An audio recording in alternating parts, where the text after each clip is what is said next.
आदाब, नमस्कार। मैं वसीम अख्तर और आप देख रहे हैं द लीडर हिंदी। यूपी के जिला बरेली में नए साल के जश्न से पहले सुरक्षा इंतजाम बेहद कड़े कर दिए गए हैं। होटल, क्लब, रेस्टोरेंट से लेकर सड़कों पर पैनी नजर रखी जा रही है। शाम ढलने के बाद आला अफसर भी सड़कों पर दिखाई दिए। भारी फोर्स के साथ फ्लैग मार्च और उसके बाद जंक्शन पर डॉग स्क्वाड और बम स्क्वाड ने सर्च की है। एडीजी रमित शर्मा और कमिश्नर भूपेंद्र एस चौधरी को सुनवाएंगे कि वो क्या कह रहे हैं। 800 करोड़ की ठगी में कन्हैया गुलाटी की हिस्ट्री शीट खुलने जा रही है। उसे गैंगस्टर घोषित कर संपत्ति को जब्त किया जाएगा। डीआईजी ने निर्देश जारी कर दिए हैं। स्टेडियम रोड पर हीरो होंडा का शोरूम सील कर दिया गया है। इस्लामिया मैदान के ठीक सामने 1 करोड़ की बड़ी चोरी की वारदात हुई है। नैनीताल के रास्ते में 2 दोस्तों की जिंदगी का सफर खत्म हो गया। उनके जनाजे में भारी भीड़ उमड़ी है। पड़ोसी जिले पीलीभीत से आने वाले गन्ना राज्य मंत्री बरेली में विवादित बयान दे गए हैं। बजरंग दल का नाम लिए बगैर सपा नेत्री समयून खान ने बड़ा चैलेंज कर दिया है। सुभाष नगर में एक चिकन शॉप सील हुई है। खबरें और भी हैं, आइए आपको सभी से रूबरू कराते हैं। नए साल के जश्न पर पैनी नजर, सड़क पर भारी फोर्स, बेहद कड़े सुरक्षा बंदोबस्त कर दिए गए हैं। नए साल के जश्न पर शाम ढलने के बाद ADG zone Ramit Sharma, commissioner Bhupendra S Chaudhary, DIG range Ajay Kumar Saini, SSP Anurag Arya, माताहत अफसरों भारी फोर्स के साथ सड़क पर दिखाई दिए। फ्लैग मार्च सेठ दामोदर स्वरूप पार्क शुरू होकर जंक्शन तक पहुंचा। रास्ते में तहसील सदर के पास खोखे में तमाम तरह के फार्म बेचने वाले दुकानदार से पूछताछ की गई। उसके बाद जंक्शन पर डॉग स्क्वाड और बम निरोधक दस्ते से चेकिंग कराई गई। 1 घंटे से ज्यादा वक्त तक आला अफसर सुरक्षा बंदोबस्त का जायजा लेने के साथ पब्लिक को कानूनी व्यवस्था के चुस्त दुरुस्त होने का भरोसा दिलाते रहे। आइए आपको सुनवाते हैं कि एडीजी जोन और कमिश्नर ने बातचीत में क्या कहा है। नमस्कार, मैं माथुर, आप देख रहे हैं द लीडर हिंदी। नए साल का आगाज के लिए पूरी तरीके से बरेली तैयार है और तमाम जगह आप देख रहे हैं रंगारंग कार्यक्रम होते हुए नजर आ रहे हैं। चाहे वो होटल हो, ग्राउंड हो, इन सब जगह पर तैयारियां पूरी हो चुकी हैं। ऐसे में बात करें तो हम इस समय बरेली जंक्शन पे मौजूद हैं और यहाँ पर आप देखिए कि पूरी तरीके से यहाँ पर सुरक्षा के चाक चौबंद यहाँ पर इंतजाम रखे गए हैं, क्योंकि सबसे सेंसिटिव माना जाता है जिले में जो गतिविधियां इस तरीके से अभी तक हुई हैं, तो उसको लेकर पुलिस पूरी तरीके से सजग नजर आ रही है और चप्पे चप्पे पर सुरक्षा के कड़े इंतजाम यहाँ पर देखे गए हैं। एडीजी बरेली जोन की बात करें तो वो डीआईजी और एसएसपी बरेली के साथ बरेली की तमाम जो प्रमुख जगह हैं वहाँ पर वो पैदल जो है गश्त करते हुए नजर आ रहे हैं। एक पूरा फ्लैग मार्च हुआ है, बड़ी फोर्स यहाँ पर नजर आई है। आप देख सकते हैं सीधी तस्वीर कि किस तरीके से सुरक्षा के यहाँ पर जो है पूरे कड़े इंतजाम हैं और हर जो गतिविधि है उस पर नज़र रखी जा रही है। पूरी तरीके से जो शहर है उसके यातायात की व्यवस्था की बात करें तो हैवी ट्रैफिक को यहाँ पर पूरी तरीके से प्रतिबंधित किया गया है और जो यहाँ पर लोग जश्न मनाते हुए नज़र आएंगे तो स्टेशन रोड पर बड़ी संख्या में जो है यहाँ पर होटल है, तो उनकी जो पूरी एक मॉनिटरिंग करने के लिए बात की जाए तो पूरी तरीके से एक पूरा फ्लैग मार्च होता हुआ आज बरेली में नज़र आ रहा है। बड़ी संख्या में यहाँ पर जो पुलिस फोर्स है वो सामने आपको नज़र आ रहा है और इस तरीके से पूरा जो बरेली है पूरा एक सेफ सिटी और सेफ जोन में यहाँ पर देखने को मिल रहा है। आप देखिए हर आने जाने वाले और हर गतिविधि पर पूरी तरीके से नज़र रखी जा रही है और पूरा जो प्रशासनिक और पुलिस का अमला है वो अब यहाँ पर देखने को पूरा जो है मिल रहा है। तो इस तरीके से तैयारी यहाँ पर पूरी की गई है और किस तरीके से यहाँ के पूरे इंतजाम रहने वाले हैं, आइए सुनवाते हैं एडीजी जोन रमित शर्मा ने क्या जानकारी दी है। ये नववर्ष की पूर्व संध्या पर बरेली जोन के सभी जनपदों में सुरक्षा के पर्याप्त पुलिस प्रबंध किए गए हैं। आज के लिए भी जो आज लोग बाग नववर्ष के आगमन के लिए जश्न मनाते हैं उसको लेकर भी और कल मंदिरों में लोग बाग जाते हैं उसको लेकर भी पर्याप्त व्यवस्थाएं की गई हैं धर्मस्थलों पे और साथ ही साथ जो जगह जहां भीड़ भाड़ होगी उन स्थानों पे पर्याप्त पुलिस के प्रबंध किए गए हैं। और आप सभी के लोगों के माध्यम से मेरी सभी यहाँ बरेली जोन के वासियों से अपील रहेगी कि बहुत अच्छे से हर्षोल्लास के साथ अपना नववर्ष मनाएं। और साथ ही साथ ये भी ध्यान रखें कि हमारा नववर्ष मनाने का उत्साह किसी और के नववर्ष को खलल ना डाले या उसको बदरंग ना कर दे, इसका हम लोग विशेष ध्यान रखें। सभी लोग के लिए आने वाला साल बहुत अच्छा हो, प्रॉस्परस हो, ऐसी मेरी सभी के लिए शुभकामनाएं। पुलिस प्रशासन पूरी तरीके से मुस्तैद नजर आ रहा है और ऐसे में आप देख सकते हैं कि जो पूरी जो मुस्तैदी है वो देखने को मिल रही है। कमिश्नर साहब यहाँ पर मौजूद है, जानते हैं सर बरेली में किस तरीके से जो पूरी तैयारियां हैं, तमाम पूरा पुलिस प्रशासन अमला जो है एक पूरा फ्लैग मार्च करता हुआ नजर आ रहा है, किस तरीके से तैयारी? आज 31 दिसंबर की पूर्व संध्या पर जो रूट मार्च कराया जा रहा है, आप स्वयं देख रहे होंगे तैयारी पूरी है और क्योंकि शाम को यह आवश्यक होता है कि रूट मार्च और पेट्रोलिंग करने से यह संदेश जाता है उन लोगों को जो कि हर्षोल्लास के साथ साथ हुड़दंग भी करते हैं, उनको सचेत रहने की ज़रूरत होती है। तो उस दिशा में आज हमने यह रूट मार्च किया है। ठीक है, तो ये थे हमारे साथ कमिश्नर जिन्होंने बताया कि किस तरीके से जो तमाम तैयारियां वो पूरी कर चुकी हैं और जो एक अमूमन जो देखा जाता है कि जो नए साल की जो पूर्व संध्या पर जो तमाम जो है गतिविधियों को मॉनिटरिंग करने के लिए व्यवस्था की जाती है, तो उसके तहत आज ये पूरा फ्लैग मार्च होता हुआ नजर आया है। कन्हैया गुलाटी पर डीआईजी का बड़ा ऐलान। कैनविस कंपनी के मालिक कन्हैया गुलाटी ने थोड़ी बहुत नहीं 800 करोड़ की ठगी की है। इसके लिए उस पर 34 मुकदमे बरेली, शाहजहांपुर में 2, अयोध्या, कासगंज, बिहार के जनपद बेरो और झारखंड के जनपद रांची में एक FIR लिखी जा चुकी है। कुल 40 अभियोग दर्ज हैं। उसके साथ ही उसके सहयोगी मोहम्मद यासीन निवासी उदित पार्ट 2 थाना उज्जत नगर और आशीष महाजन निवासी डीडीपुरम थाना बारादरी के खिलाफ भी 1 दर्जन से ज़्यादा मुकदमे लिखे गए हैं। SSP अनुराग आर्य से दबोचने वगैरह के लिए SP ट्रैफिक की अगुवाई में SIT का गठन कर चुके हैं। अब इस मामले में DIG रेंज अजय कुमार सानी का भी कड़ा रुख सामने आया है। उन्होंने कन्हैया गुलाटी एंड पार्टी के खिलाफ दर्ज अभियोगों में प्रभावी पैरवी के निर्देश दिए हैं। साथ ही गैंगस्टर अधिनियम की धारा 14(1) के अंतर्गत संपत्ति जब्तीकरण, गैंगस्टर पंजीकरण, हिस्ट्री शीट खोलने की कार्रवाई के लिए कह दिया है। स्टेडियम रोड पर हीरो होंडा का शोरूम सील। BDA ने आज एक बड़ी कार्रवाई की है। स्टेडियम रोड पर मॉडल टाउन में 250 वर्ग मीटर में बने जगन्नाथ टावर को सील कर दिया है। इसमें हीरो होंडा मोटरसाइकिल का शोरूम खोला गया है। BDA अफसरों का कहना है कि डबल स्टोरी बिल्डिंग का नक्शा पास नहीं कराया गया है। उसके मद्देनजर ही जगन्नाथ मिश्रा की इस प्रॉपर्टी को सील किया है। कार्रवाई के दौरान भारी फोर्स मौजूद रहा, लेकिन किसी तरह का कोई विरोध नहीं हुआ है। इस्लामिया मैदान के ठीक सामने बड़ी चोरी। थाना कोतवाली के इलाके में इस्लामिया इंटर कॉलेज मैदान के ठीक सामने एक मकान में चोरी की बड़ी वारदात हुई है, तब जबकि इसमें रहने वाला परिवार घर को लॉक करके मुरादाबाद के एक शादी समारोह में गया हुआ था। जब परिवार के सदस्य वापस लौटे तो ताले टूटे और सामान बिखरा देखकर उनके होश उड़ गए। बताया जा रहा है कि चोर 1 करोड़ के गहने और कीमती सामान ले गए हैं। नकदी भी चोरी हुई है। सूचना मिलने के बाद पुलिस पहुंच गई। बिहारीपुर पुलिस चौकी इस्लामिया मैदान के ठीक सामने ही है। फॉरेंसिक टीम ने भी मौके पर पड़ताल की है। पुलिस आसपास के CCTV खंगाल रही है। चोरी को लेकर अभिषेक राजौरिया ने क्या जानकारी दी है, ये आपको सुनवाते हैं। नाम सर मेरा अभिषेक राजौरिया है। मैं 68B सिविल लाइन्स का निवासी हूँ और हमारे यहाँ चोरी का मतलब एक गोल्ड का जो सारा सामान है वो सब हो चुका है चोरी।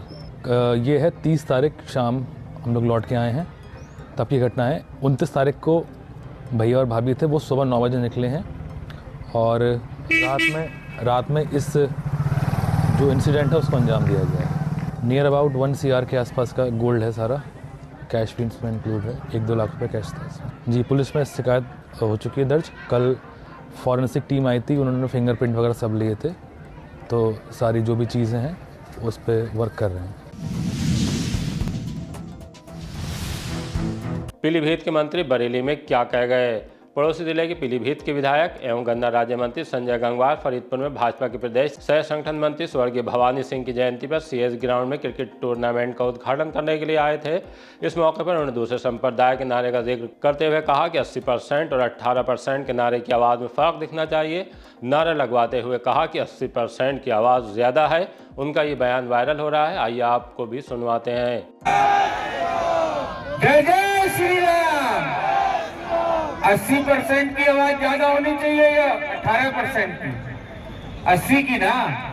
वो बोलते हैं अल्लाह अकबर, तो वो बोलते हैं क्या तकदीरे, क्या बोलते हैं नारे तकबीर बोलते हैं, तो बड़ा जोर लगा कर बोलते हैं। तो ऐसे ही बोलो, जय श्री राम, जय बजरंगबली। आज मंगल का दिन है और सबका भगवान मंगल ही मंगल करेगा। इन्हीं सब शुभकामनाओं के साथ अपनी वाणी को देता हूँ विराम और फिर से सबको राम राम। बहुत बहुत धन्यवाद। युवती को इस तरह किया युवक ने बदनाम। थाना प्रेमनगर में एक युवती को बदनाम करने का मुकदमा दर्ज किया गया है। युवक ने पहले युवती की फोटो को गलत तरीके से एडिट कर अपने Instagram ID के डिब्बे पर लगा लिया। जब संज्ञान में आने पर युवती के भाई ने युवक से नाराजगी जताई तो उसने धमकी दी है। पुलिस ने नवाबगंज में कटैया के रहने वाले अजय पर मुकदमा दर्ज कर लिया है। उसकी Instagram पर ID लवगुरु 420 ओके के नाम से बनी हुई है। युवक की गंदी हरकत CCTV में कैद। थाना कैंट में मनोज मौर्य के खिलाफ एक गंभीर मामले में मुकदमा दर्ज किया गया है। वो महिलाओं को देखकर अश्लीलता करते वक्त सीसीटीवी में कैद हो गया। उसे जब समझाने की कोशिश की गई तो लड़ने पर आमादा हो गया।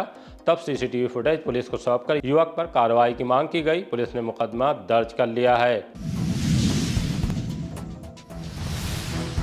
कंबल रजाई भरकर ले गई नगर निगम की टीम। नगर निगम की अतिक्रमण विरोधी टीम ने गांधी उद्यान के आसपास एक बार फिर अभियान चलाया। कंबल रजाई लिहाफ और ड्राई फ्रूट बेचने वालों को रोड से हटाया गया। पूर्व में भी यहां अभियान चलाकर चेतावनी दी जा चुकी है। टीम ने इस बार लिहाफ और कंबल ट्रैक्टर ट्राली में भर लिए। इससे सड़क पर फड़ लगाने वालों में खलबली मच गई। आइए आपको सुनवाते हैं कि अभियान की जद में आने वाले फड़ वालों ने हमसे बातचीत में क्या कहा है। नथुलाल है, नगर निगम वाले आपके सामने तो हैं सब। कितना सामान ले गए आपका भर के? मेरे 4-5 रजाई ले गए। कब से आप लगा रहे हैं यहाँ पर? मेले की वजह से लगाइए साहब, इससे पहले नहीं लगाते। परसों बंद करने को बोला था तो बंद रखी थी। हाँ, और ट्रांसफार्मर के अंदर होती है, क्योंकि हमको भी मालूम है अगर रोड पर लगाएंगे आगे तो परेशानी होगी, कस्टमर भी कैसे रुकेगा। आप बाहर के हैं या बरेली से? बरेली से हैं। अगर पहले से बोल दें तो हम हटा लें यहाँ से, लेकिन गलत कर रहे हैं ये, क्योंकि अंदर ही लगा लेते। अब कहाँ जाए बेटा, 2 पैसे कमाने के लिए, गृहस्थी का गुजारा करने के लिए कोई और तो जरिया है ही नहीं हम पे। कोई सरकारी नौकरी बच्चों की नहीं है, क्या करें।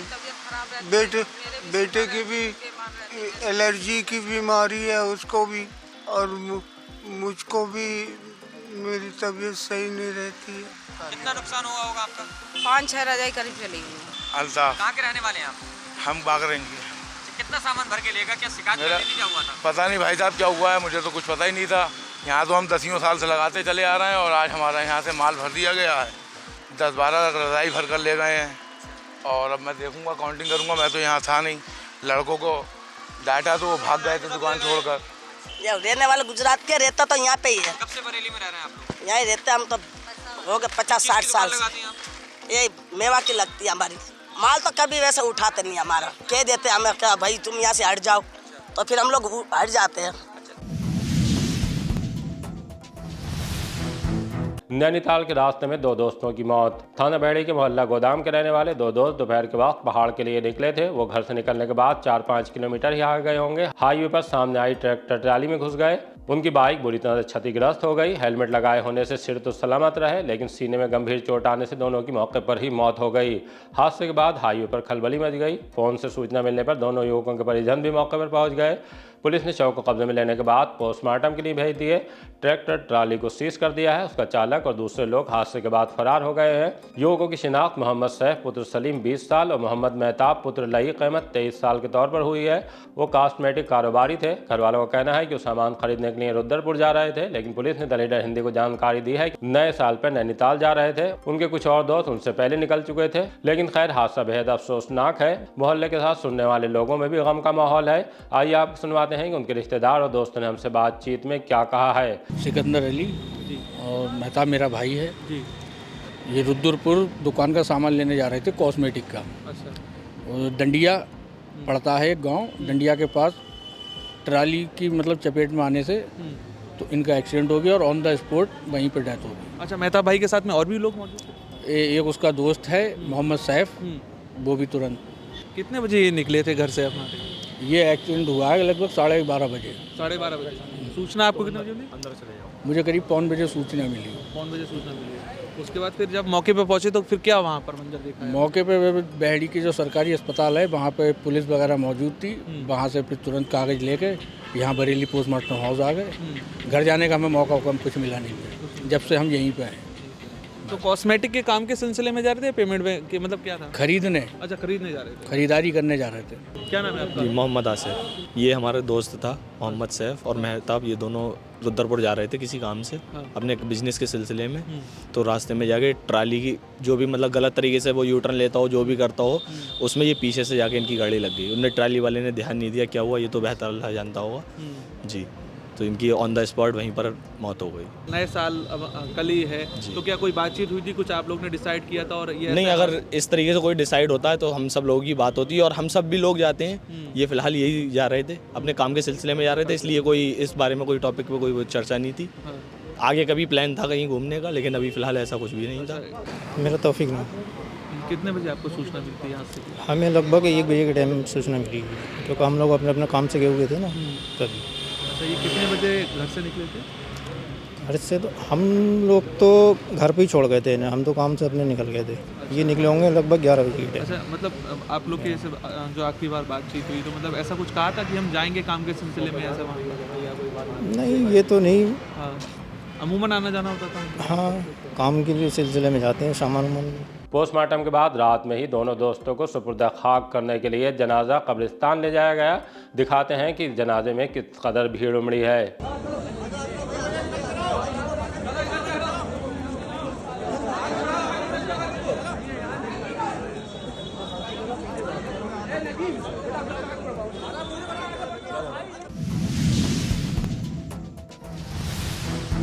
बांग्लादेशी घटनाओं पर सपा का प्रदर्शन। समाजवादी पार्टी ने समीउन खान की अगुवाई में बांग्लादेश में अल्पसंख्यकों के साथ पेश आ रही घटनाओं को लेकर मानवता बचाओ यात्रा निकाली। कलेक्ट्रेट तक मार्च के बाद एडीएम को ज्ञापन सौंपा, जिसमें राष्ट्रपति का ध्यान कई अहम बातों की तरफ दिलाया गया है। इस दौरान समीउन खान ने यूपी में लिंचिंग की घटनाओं पर भी नाराजगी जताई है। नर्सिंग छात्रा के बर्थडे पार्टी में 2 छात्रों का नाम पूछकर उनसे मारपीट करने वाले संगठन को चैलेंज भी किया है। क्या कहा है, आइए आपको सुनवाते हैं। देखिए, जिस तरीके से बांग्लादेश से तस्वीरें सामने आ रही हैं कि वहाँ पर धर्म के आधार पर हिंसा की जा रही है, तो हम आज समाजवादी पार्टी के सभी सिपाही यहाँ पर इकट्ठे हुए हैं और जिलाधिकारी बरेली के माध्यम से हम राष्ट्रपति महोदया को संबोधित 5 सूत्री ज्ञापन सौंपेंगे। और हमारी मांग है कि केंद्र सरकार इस मामले पर जो राजनीतिकरण कर रही है, इस मामले पर जो घड़ियाली आंसू रो रही है, घड़ियाली आंसू ना रो करके आप इस मामले को विश्व स्तर पर उठाइए और वैश्विक पटल पर बातचीत करिए आधिकारिक रूप से। और अपने विदेश मंत्रालय से कहिए, विदेश मंत्री जयशंकर जी से भी हम कहना चाहते हैं कि इस मामले पर आपने क्या कार्रवाई की वो हमें बताइए। आप जवाब मांगते हैं विपक्ष से, सत्ता में आप खुद हैं, केंद्र सरकार में आप हैं, प्रदेशों में आप हैं, विदेश मंत्रालय आपके पास है, आप जवाब मांगते हैं विपक्ष से। 2 दिन पहले उत्तर प्रदेश के मुख्यमंत्री योगी आदित्यनाथ जी का बयान आया कि अखिलेश यादव अब बांग्लादेश में जो अल्पसंख्यक मारे जा रहे हैं उन पर नहीं बोलेंगे। तो मैं पूछना चाहती हूँ योगी आदित्यनाथ जी से कि बोलने का काम सत्ता पक्ष का है या विपक्ष का है? सारी ताकत आपके पास है, सारे मंत्रालय आपके पास है, तो बोलेंगे आप या विपक्ष के लोग बोलेंगे? और अगर आप चाहते हैं कि विपक्ष बोले तो आज हम आपको ये संदेश देना चाहते हैं कि हम विपक्ष के लोग, हम समाजवादी लोग आपको जगाने आए हैं कि आपके पास जो ताकत है उनका इस्तेमाल करिए और बांग्लादेश में जो अल्पसंख्यकों के साथ हिंसा हो रही है उस हिंसा पर रोक लगाइए और बांग्लादेश के अल्पसंख्यकों की जो है सुरक्षा सुनिश्चित कीजिए। और जो लोग भारत में अल्पसंख्यकों के खिलाफ हो रही हिंसा का समर्थन करते हैं उनको मैं संदेश देना चाहती हूँ कि बांग्लादेश में जो हिंदुओं के खिलाफ हिंसा हो रही है, उन पर जो अत्याचार हो रहे हैं, उसके खिलाफ एक मुसलमान लड़की के नेतृत्व में यहाँ पर प्रदर्शन हो रहा है। आप इस चीज से सीख लीजिए, कोई भी मानवता पहले मानव है। कोई भी अगर कहीं कोई बेगुनाह व्यक्ति मारा जा रहा है तो पूरी मानवता की मौत है और उसके लिए आपको हिंदू मुसलमान सोचने से पहले मानवता के आधार पर आपको कंधे से कंधा मिलाकर खड़ा होना चाहिए। जो हिंसक दल, मैं नाम नहीं लेना चाहती, जो हिंसक दल आए दिन हथियारों का वितरण कर रहे हैं, बर्थडे पार्टी में घुसकर जो है नाम के आधार पर, धर्म के आधार पर हिंसा कर रहे हैं, उन दलों को पूर्ण रूप से प्रतिबंधित किया जाए। अगर आपने संविधान की शपथ लेकर आप मुख्यमंत्री बने हैं, संविधान की शपथ लेकर प्रधानमंत्री बने हैं, तो आपका दायित्व है कि देश में संविधान स्थापित रहे और लोकतंत्र स्थापित रहे। कबाड़ दुकान में अफीम के धंधे का भंडाफोड़। थाना भमरा पुलिस और एनटीएफ यूनिट ने संयुक्त कार्रवाई में अफीम के ऐसे धंधे का भंडाफोड़ किया है जो कबाड़ की दुकान की आड़ लेकर किया जा रहा था। मकरंदपुर हनुमान मंदिर चौराहे पर चंपतपुर जाने वाली सड़क से फैसल खान उर्फ अर्शी और आलिम निवासी मोहल्ला बड़ा दरवाजा नई सराय थाना कोतवाली जिला बदायूं को पकड़ा है। उनके कब्जे से 3 किलो 500 ग्राम अफीम बरामद हुई है। इसकी कीमत अंतर्राष्ट्रीय बाजार में 35 लाख आंकी गई है। दोनों ने पुलिस को पूछताछ में बताया कि इस अफीम को कबाड़ की दुकान पर ज्ञान नाम के शख्स से खरीदा था। अब उसे पंजाब की पार्टी को बेचने के लिए ले जा रहे थे।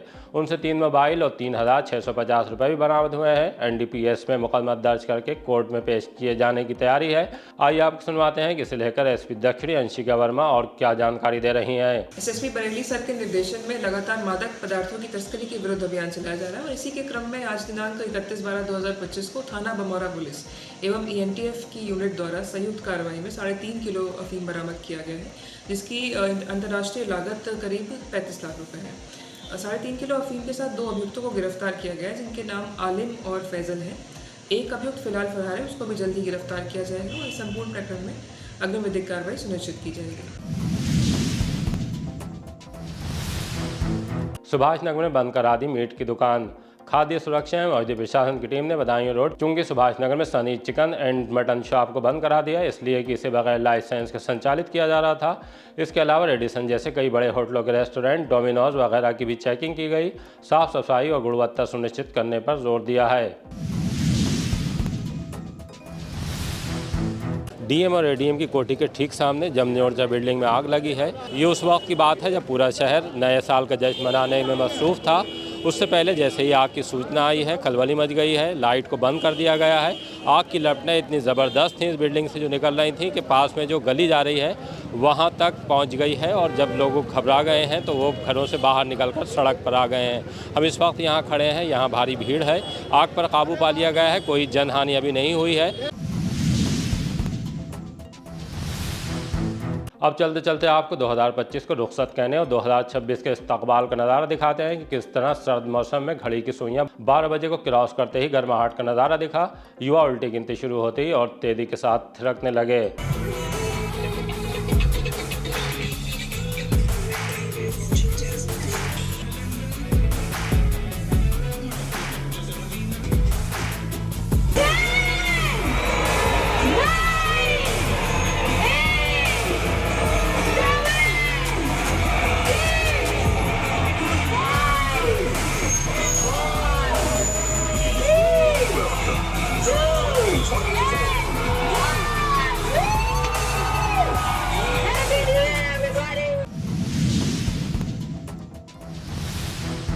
इसी तरह की ताज़ा अपडेट जानने के लिए देखते रहिए द लीडर हिंदी। विदा लेने से पहले हमारी आपसे गुजारिश है कि हमारी रिपोर्टिंग पसंद आ रही है तो खबरों को शेयर कीजिए और हमारे चैनल को सब्सक्राइब करके हमारा हौसला ज़रूर बढ़ाइए। आप भी अगर हमसे कोई सूचना या सलाह शेयर करना चाहते हैं तो हमारे ईमेल एड्रेस theleaderhindi@gmail.com या मोबाइल नंबर 9837099181 पर मैसेज कर सकते हैं।